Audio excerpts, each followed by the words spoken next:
Hey guys, in this video, I'm going to show you how to merge vertices in Blockbench. Merging vertices is useful for cleaning up geometry and fixing gaps in meshes. First, make sure your object is a mesh and switch to edit mode. Enable vertex selection from the selection tools.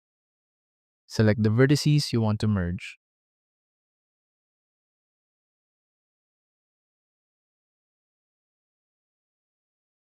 Right-click and choose Merge Vertices, then select the Merge option.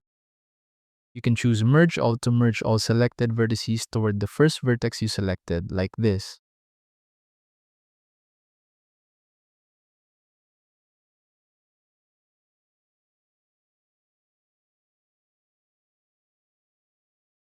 Or you can choose Merge All in Center to merge all selected vertices into a single center point.